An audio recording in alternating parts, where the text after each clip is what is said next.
Please welcome Bill Peckham.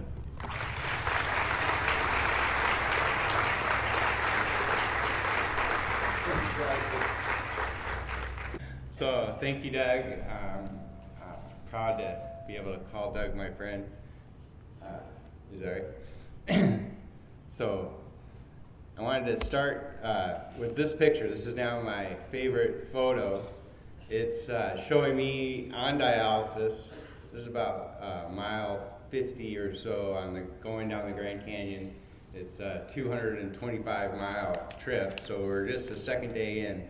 It's the July 4th, and that can is actually a can of champagne, which you can't bring bottles on the trip. So I didn't know until this trip that champagne came in a can. But to me, this is a great Independence Day celebration. It really, to be able to be out in this pure wilderness is just, it was beyond my expectations, several years ago, but it came true. So I wanted to maybe give a little presentation on what led up to that trip and why for me it's been so meaningful and has left just been a milestone in my life. So hopefully I can, sometimes I get emotional even talking about it, so hopefully I can get through the presentation. This is a quote I came across pretty recently. I don't want to get to the end of my life and find that I have just lived the length of it. I want to have lived the width of it as well.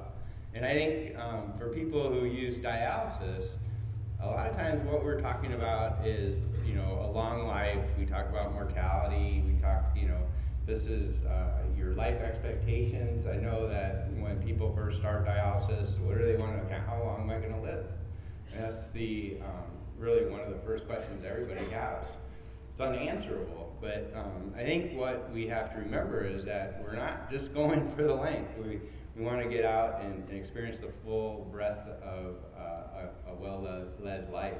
And it's so easy when you're using dialysis to get into that narrow rut of 3 days a week and that routine, and you don't get out of that rut. And so for me, I think this quote really does speak to me, as that's what I want to do. I want to be experience as much of life in each day as I can, as well as having a lot of days, but not focus on the length as much as living each day in the full width of it.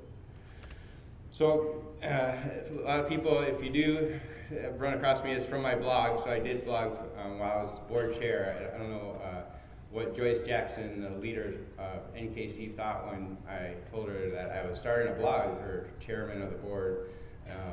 But I think it's worked out well. It was a real advocacy tool. But as Doug says, now I work a day job, and I've de-emphasized blogging. But I am proud of the blog in the 3 years when we were running that. And just to give you a brief CKD history, spoiler alert, it's recurring FSGS. So I did have the transplant. It did recur in that. I've had a cancer diagnosis too, so I'm not on the transplant list. That could change someday. I'd be happy to reevaluate and decide that it was a good option for me. But right now, my strategy is to get as good and as much dialysis as I can to stay as healthy as I can. And if that transplant opportunity comes along some point in the future, I'll definitely give it a close look. Hopefully it'll be someday when we have transplants without immunosuppression. Oh, and just one note I should have said is I now dialyze at home, but I'm a lone dialyzer, and I know that can be controversial, that I live alone, I dialyze alone. I've done that for the last 10 years, and I dialyze most nights overnight, and what I say is, it's the alternative isn't going to the bathroom, isn't urination. The alternative is a 3-day-a-week in-center schedule. So given that, I think home self-dialysis is a good alternative and a less risky alternative than dialyzing in-center. But I say dialysis pick me. Nobody would want to do this. Nobody would have nobody signs up for this, as a lifestyle. But I was just out of college, and as Doug said, I was looking for my first job after college with business degrees. So I was, looking in the business world, and I imagined, that my life would be work and travel and volunteering, and that would be my expectation, I think, back in 1985. And when I got this diagnosis, it seemed like all of those were thrown into question, that I would never travel. You wouldn't be able to travel. I imagined I wouldn't be able to travel at all outside of Seattle or a brief night away. And when working seemed to be in question too, how could you possibly work if you needed to use dialysis? And so it really seemed like the diagnosis just ended that life, ended the whole expectation of what was ahead. But as it turns out, you can work. And as Doug said, that's the machine I run. It's a big flatbed printer, and I'm printing an aisle sign there for the National Renal Administrators. And so I operate that in a CNC machine to make dimensional signs. And I work quite a bit. I tell my physician that don't worry about my KT over V. If you want a number, just ask how many hours I've worked that week, and you'll know how well I'm doing. And so work to me is the linchpin. I mean, that's kind of, I think for most of us, life, work is central to what else we can do. We spend a large amount of our awake time working, and it's true for me. And it gives you money, but it also gives you a sense of purpose. And for me, making things with my hands, and being physically active, being on my feet, I think it's just it's a healthy lifestyle that also pays you. So pro work. And I volunteer, as Doug said. There's our Sydney the kidney. It's up in the corner there, kind of a blue kidney. And I've spoken at annual dialysis conference and many others, and been presented awards.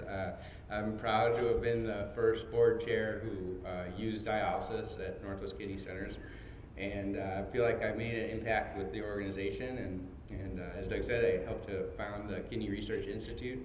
And so it's been very, very rewarding to be associated with the Northwest Kidney Centers, and then advocacy nationally as well, where I've served with Medicare, technical expert panels and such. But really, the whole reason I do any of that probably is to travel. I say I have a wanderlust comorbidity. I don't have diabetes. I don't have any other diseases other than bad kidneys. So really, I want to travel. And so that 96, I took a 2-month trip to Europe and did 7 countries and dialyzed in 4 of the countries, and came home, and got reimbursed. But really, from that trip, was seeing that dialysis isn't all the same. It wasn't how it was in the United States in each country. Each country had a little different take on how they approach the treatments. And that's the first time, so I really engaged in my treatment. I had always put in my own needles. From the first trip home, I started dialysis in September and went home for Christmas that year, and it was very disconcerting to have someone I didn't know put in my needles. And when I came back to Northwest Kidney Centers, one tech, April, kept saying, "Well, I know you can do it." I couldn't even look at the cannulation process at the start. I was not engaged in my treatment. I was a very angry person. I wouldn't be standing here 23 years ago. But she saw in me that I could do it, and she kept telling me I could do it. And finally I started watching, and then I did it. I put my own needle in, and that was the start of really engaging with the treatment and taking control. But it was after that first trip to Europe, I lowered my pump speed and increased my time. I don't know how many patients have asked you to increase their time, but I was one of the first at MKC, I think. But really started thinking about how I could feel better, but I was working, traveling, and volunteering back then. I was an in-center success story, but it definitely was when I went home and dialyzed more frequently, I realized that I had been kind of living in a fog and could get better treatment. But here's some of the travels I've done, and I'm always willing to get on a plane, I guess. And here's the countries I visited. There's pretty big blank spots there. So I anticipate, to get a lifetime goal of visiting 50 countries. I'm up to 34. So, I think I'll make it. There's lots of places left to see. So for me, being on dialysis has not really impacted that vision I had of the future, a vision of work, volunteering, and travel. It's just become part of my life, but also a lens through which I see life. And it's not so bad. But I used to always say, I can go to Europe, but I can't raft the Grand Canyon. And for me, rafting the Grand Canyon had always been kind of a touchstone in my life that I had the opportunity to go in 1979. I was 15, and I was already doing an outward bound, so I was going to be gone for 4 weeks and traveling. And I thought, I don't want to, miss my friends the whole summer, so I'm going to pass up this trip on the Grand Canyon. I'm sure, you always get chances to do things like that. But, that's when I came to realize as I grew older that, sometimes you pass this way but once. And so you better grab these opportunities when they come. And so I think throughout my life I've done that. I've always taken that opportunity when I had a chance and just thought, well, that was the lesson. The lesson, I won't ever get to go down the Grand Canyon now because I'm using dialysis, but I learned that lesson, and because of that I've taken these other trips. I'm always doing things when I can do them, but the Grand Canyon's out. And I did visit it, of course. It's very impressive from the North Rim, but I knew that there was nothing like going through the Grand Canyon, and it was just going to be something I had to never do. But as Doug said, I found out that the Rogue River, this is in southern Oregon. This map's a little confusing because west is at the top of the map. But it's just about 60 miles north of the California border, so it's in southern Oregon, and it's just a beautiful stretch of water. It's a wilderness designated wild and scenic river, and there's fishing lodges that were grandfathered into that designation that you can only get to via the river. So we took the machine down, and then at night you were in a bed. There was a wall socket that you could plug into, and actually the dialysis itself was, I did at the Paradise Lodge, and it's a beautiful, beautiful place. There's about 6 buildings and full electricity. Dialyzed in a Barca lounger, and it really just couldn't have been a more pleasant experience. The weather was great, the water is great, and we kind of thought to ourselves, well, this is proof of concept that you could take the machine down the Grand Canyon. We did this, so certainly we could do the Grand Canyon. In retrospect, it didn't prove anything because the Grand Canyon is far beyond anything the Rogue sent at us. But I want to just point out something here that don't ever say I was the first to go down the Grand Canyon, because through Googling, I finally identified that in 1983, they ran people on dialysis down the Grand Canyon. They actually they did 3 years. They took people from in-center dialysis, and 10 people at a time, 5 machines out of the University of Utah. They had a gas-powered RO, basically, that used river water, and they would raft a day, and then they would dialyze a day in 2 shifts, and then they had staff. They got reimbursed by Medicare for those treatments. And they were. It wasn't just the Grand Canyon. They would go to the Virgin Islands. They would go to Yosemite, Yellowstone, all the national parks, all these different trips. The Green River, the Snake, and the Salmon. And maybe we should ask ourselves, what happened? What happened to that vision? What happened to that idea that these people who were in center should be able to just get out and have these adventures? You can't do that now. I don't think so. I haven't heard of any opportunities. There are the camps that can come up, and there's vacation dialysis certainly, and I'm an example of traveling into centers and enjoying travel. But it's this idea that you would have this exciting experience, this sort of normal life while using in-center dialysis. This was 30 years ago. 30 years ago. You know, have we really progressed now? I mean, I don't know. You know, I think it's something we have to ask ourselves: what happened? And but they had a lot of excitement. I actually, if you read through the articles, they keep mentioning this man, John Warner. And so I Googled that, and sure enough, there was a John Warner in Utah whose age seemed about right, 88. And so I just out of the blue called him and said, "Do you take dialysis patients down to Grand Canyon?" And yeah, he did. And he told me all about it and the adventures they had. They were on the river through one of the historic seasons when the river was so high that it actually was closed. But while they were on it, they were one of the last groups to complete it. And he just said he was terrified the whole time. And but you know, they somehow, that's what they were doing back 30 years ago. So I really see it as the trip.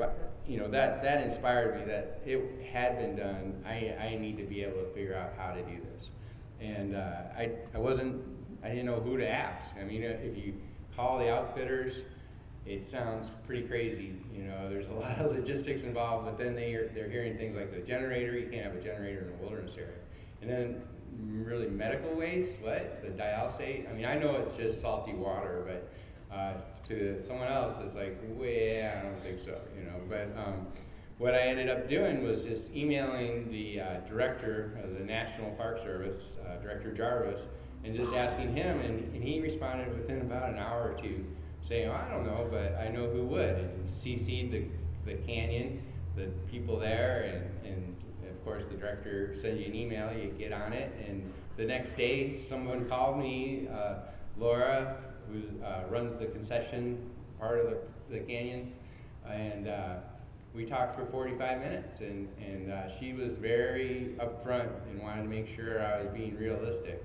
But at the end of the conversation, I can do this. We can go down the Grand Canyon, and then a year later, I was setting up and getting ready to go. When talking to Laura, she kind of led me to believe that she had kind of thought about this with one of the rafting companies, just to check in with them and see what they thought. And I got the name out of her finally, which company she had talked to. And when I talked to her, they again wanted to make sure I was pretty realistic about what we were doing. I'm not sure I ever was until we got there, but that was July of '82, and so it was July 3rd that we were in Flagstaff getting ready to go. And the way I prepare is I had to dialyze in Flagstaff beforehand, so I take each treatment and set it up, everything I need, you know, even having 8 heparin bottles, and so I just will reuse those things when I get home. But for each treatment, everything I need is in one little grocery sack, and that way you just grab the grocery sack and everything you need is in there. So I can't travel light though. It's I have the machine is the big metal box in the back there. That's the next stage travel case, air travel case. And then the rest of the boxes are just all the different supplies I needed to bring with me. It's just my personal luggage is one bag in my backpack. And that's my dog, who's not sure if this is a good idea, because anytime that metal case comes out, he can't go. So, but it's a lot of stuff, and so really it's a logistical challenge as much as anything, and but it can be done, and you just need to either be able to lift that yourself or tip well so you can have some help. And but the company we went with was Arizona Rafting. Great group. They really supported us. You know, talking with Kim was my contact initially, and trying to, you know, get everything organized. A lot of questions had to be answered, but at the end, you know, they wanted this to work. You know, and it was their, you know, they were behind it, and that's what it took, was to have the raft company want to do this and be as excited about it as I was. So we kicked off, and rode the bus from Flagstaff up to the drop-in point, which is Lee's Ferry, and so that's mile 0, and where everybody starts on a Grand Canyon trip, right below the Glen Canyon Dam. And then we're down the river, and it's amazing. It was just, the canyon itself is it's otherworldly. It's a remote wilderness. You can't feel that cut off from the world anywhere else, I think, in the continental United States. I mean, you are committed. Once you start down that river, that's what you're going to do. You have 225 miles to get to the end, and you know, it's just each day is another challenge. The heat was oppressive. It was 117 degrees and with 48-degree water. So it was just a physical challenge and a mental challenge. And the whole time I'm thinking, I have to dialyze too. And so I really didn't want to have to be helicoptered out. In addition to the rafting, we took these day hikes every day that would be up some new ravine or chasm, and we'd be able to experience these little treasures that are hidden away down there in the canyon that you can only get to via the river, really. And Doug there is looking down. We had to walk along this narrow trail. Kyle and I had a moment out there when it's just a little bit it was just a straight drop off with a, you know, I don't know, 18-inch trail and the cliff face that you're just going along. It was really pretty exciting. But then at the end of it, there's just this beautiful pool, little oasis up in the hills that you could just lounge around in the water. It was wonderful. The other picture where we're wearing our life jackets in that way because we're riding down the river, and that's to protect our backsides as we're bouncing over rocks. But it's the Little Colorado, and that was one of the highlights of the trip, and I think I have some video. But it was really the moments. You know, a lot of times if I travel in Europe, if I'm you know, doing a big trip in Europe, I can think of each day, it's like a discrete day. That's the day I had in Paris, or that's the day, you know, we did this. For the Grand Canyon, it was just like a single block of time. It was 8 days, all just one thing, and it was just, you're so immersed in it. It was just an amazing experience, and amazing, you know, because it's not something that you expect you can do if you're on dialysis. But I just want to show a video, I hope that we can get this to work. But everybody kind of asked, what was your favorite moment or most memorable moment? And for me, it was, one of them was coming down from that patio where that ledge was. We could see a storm coming over the side of the ridge and coming at us, so we started walking down, and we get stuck in this hailstorm, and with marble-sized hail. It's 110 degrees. The last thing you think is ice is going to be falling on your head.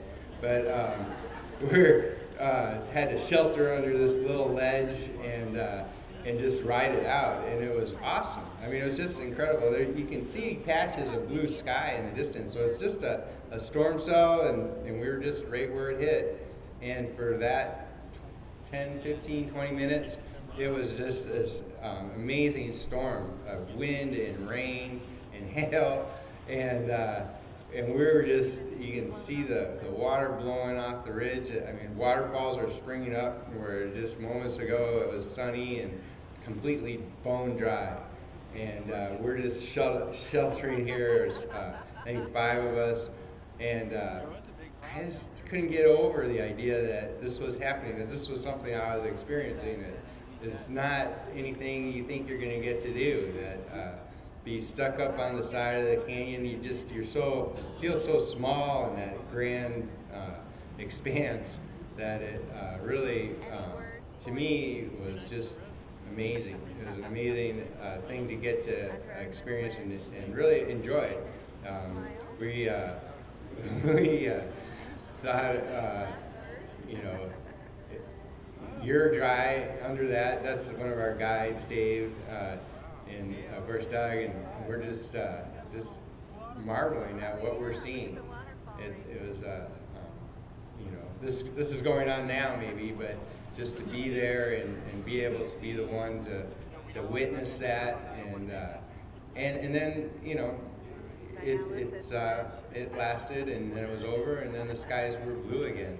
But it told us what the canyon was capable of, and what, you know, maybe we should you know, be prepared for, because at any moment these storms can blow up, and of course they can happen while dialyzing.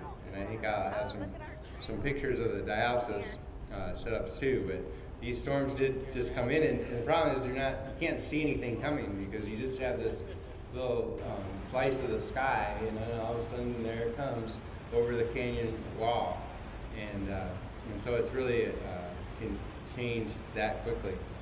And let's see if I can do the next video. Is just some more Kyle put together for me of just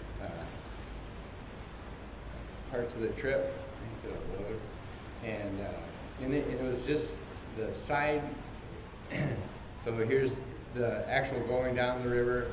Of course, you know, we were there rafting, and there's 125 rapids, I think, that you're on these large rafts. I mean, we had 2 rafts, 2 generators. We actually took 2 cyclers with us.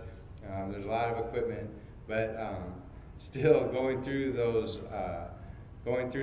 rapids, you realize that you are not in control of this. That, you know, the river is still very wild. It is very powerful, and the water is very cold. And so we, I think, you know, some of these you get a feel for just the scale of the canyon, I think, as much as anything. And that's kind of the view you had a lot of the time, is just the blue sky with the canyon walls going up in tiers, where in the background there, if you saw trees, that was the actual rim of the canyon. But between the rim and you, there were always levels of rock. And sometimes, you know, it kind of came down close to the river and were real narrow in the bottom of the canyon. And other times it was much wider apart, and the rims might be 15 miles across. And it was, you know, an ever-changing view that just was astounding. And it's just such a special place that you can't, it's just, it's wilderness. A desert. It's a desert wilderness that you're riding this huge river through. It's hard to get a sense of scale there, but you know, some of these rock faces would go up 500 feet. This is actually a side hike up Havasu Creek, and again, you just go up a creek, and then there's a nice pool where you can just cool off and lounge around in. And each day we would find those places. And just the color of the water as it's going over these, the rapids, to just the deep green. It's only when it rains that it turns real muddy. So for most of our trip, it was this just real green color that you just see the curls as you're going through the waves and splashing through. And the guides, of course, were expert and kept us off the rocks and safe. But it was really just astounding, one rapid after another going through there. And this is one of the rafts. That's the S rig, I think, and then we had the J rig. Here's a shot from Kyle from up at the patio, I think, where again we're just you're so hot, and then you find this oasis where you can just lounge and relax and go for a swim and cool off. And they really just seem like magical places. You think you're going to do this raft trip, but there's a lot of hiking and doing that. And then this is the Little Colorado. It's like a water park, and this is where we had our life jackets on, like a diaper. So it's like some crazy dream where you're in this water that's a little too blue, wearing your life jacket weird and holding on to people's feet. And it's like, did that happen? But we have video of us going down again and again. We spent, I think, a good hour or 2 there just walking back up and riding back down and playing in the water. Because the Grand Canyon is very cold. The water is coming out of the bottom of the Glen Canyon Dam, 700 feet down. So that's why it's so cold. This is an undammed river, and so it's a desert river at 70 or 80 degrees. So it was really, really pleasant. And one of the highlights of the trip for I think a lot of us was being able to play around on the Colorado River. It was one of our first side hikes too. So this is our group, but it was to have this as throughout my life as something I missed, something I would never be able to do, something that it was just a missed opportunity I had as a kid, and then to be able to go out there and do it was really it's really a special thing to me. The sense of gratitude I had for all the people that said yes, yes all the way along. Nobody said no to me. Nobody said, oh, no, you can't do that. They were like, yes, you can do that. And but there's always buts. But at the end, it was all things that we were. And people said, yes, I will go. And come along. Steve, who's here today, I've known since I was 6 years old. So really, my oldest friend. And Kathy, his wife, got to go. Doug, of course, went, and it was people who said yes, to go too, because it's a block of time these days to take 8 days out in the middle of the summer and go down a crazy river is not something most people are planning, and so it was just very grateful for all the people who said yes and allowed this to happen. We're actually up in here. It's the Nankoweap granaries. So that's an Anastasia where they used to store their grains for the, I don't know, maybe the summer for them. But it was dialysis, and so, excuse me. I had 3 treatments on the river, the 2nd, 4th, and 6th day. And it, every treatment I gave myself a liter of fluid. So you think about how much fluid did you use? No, I gave myself.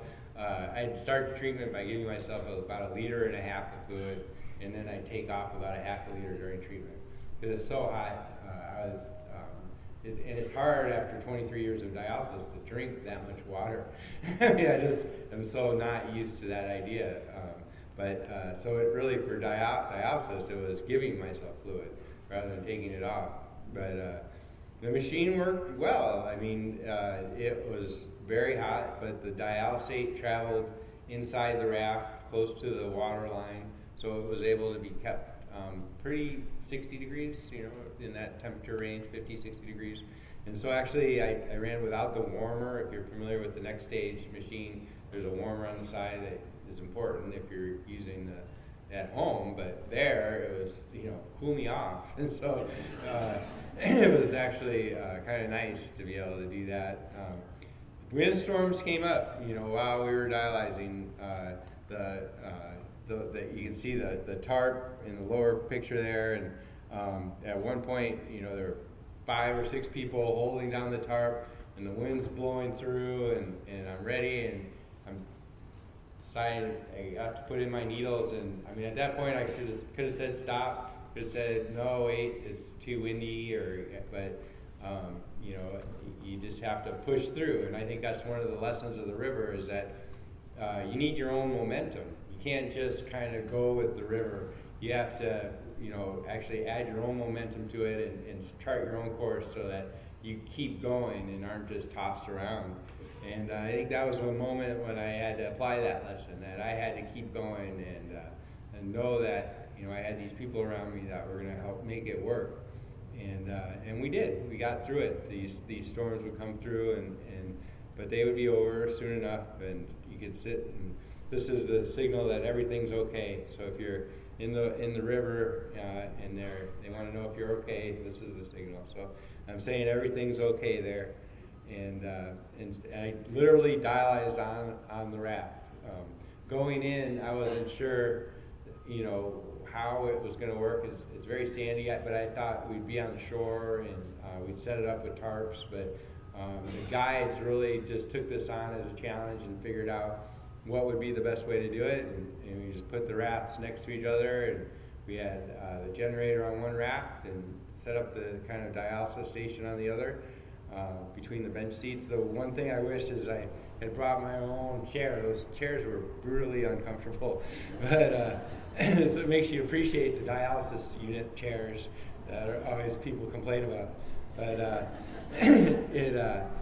you know, it's just very doable. If you have a generator and you can get these supplies, you know, wherever you're going, then it's you can do this. So I know most patients aren't interested in doing something like this, extreme situation. But if I can go down the Grand Canyon, I mean, certainly you can you know, visit a relative or go to that family reunion or you know, visit the Las Vegas or Branson or wherever it is that you've always wanted to go to, get out to the shore, or come out to St. Petersburg and enjoy a weekend. You know, it should be part of everybody's worldview of dialysis. It's not that everybody's going to do this, but this needs to be part of how you see what's possible. And for a lot of patients, I think, you know, they don't have that vision of what's possible, and they you know, can get into that rut of in-center dialysis and sort of a learned dependency of being in-center, when actually if they can get it a vision of themselves being involved in their treatment and engaged, and then ultimately I think they will find it easier and be able to live the width of their lives. And so I think you know, I think that's the lesson I take away from the dialyzing on the canyon, is that if I can do this, then you can do what it is you you know, are dreaming of doing in your life. And I'm just you know, it worked. It did work. And so we're back to this picture. I think you know, it's the fact of it, the fact that I'm there and I'm dialyzing, that I have that stupendous view. I mean, that cliff face must go up 1,000 feet. And but really what I think of there is just how grateful I am.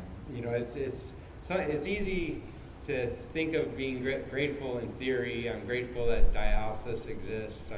I'm grateful for the friends I have, and you know, having a roof over my head, everything else. But it was just a manifesting that sense of gratitude into just being able to have that moment. That so much of the time you can feel very alone when you're dialyzing. That you know, I've been doing this 23 years. You know, I do it by myself, and so you can kind of just feel like you're it's just you against this disease. But really doing this, it was that sense of gratitude that life gave me this, that I had this chance because of all the people who said yes, of all the people who wanted me to do this. They wanted this to work, they wanted it to succeed, that I wasn't in it alone. I couldn't have done this by myself. That you know, it took people supporting me to get there, and sharing that dream and vision, and it's not something I expected. You know, it's not something I thought I would ever happen or would ever do.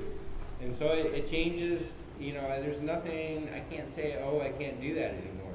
I probably, if I wanted to do something, there's probably a way to do it. There's now, I believe that, you know, that it's really up to me what are my limits. And I don't know that I'm going to do anything as challenging just in a physical and emotional sense as going down the canyon, but certainly it's changed my perspective of you know, what it's meant to have to use dialysis all these years, and what it's going to mean going forward, that these things are possible, and I you know, there's really nothing I can't do, I guess.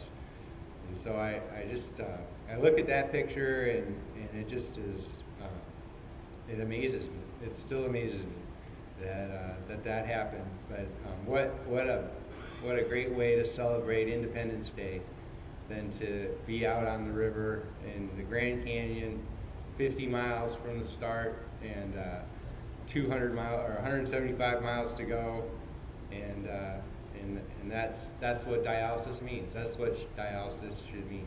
That if somebody says, "What is it to be on dialysis?" and it's what you make it. It is going to be what you make it, and that this is possible. This is possible too. So thank you.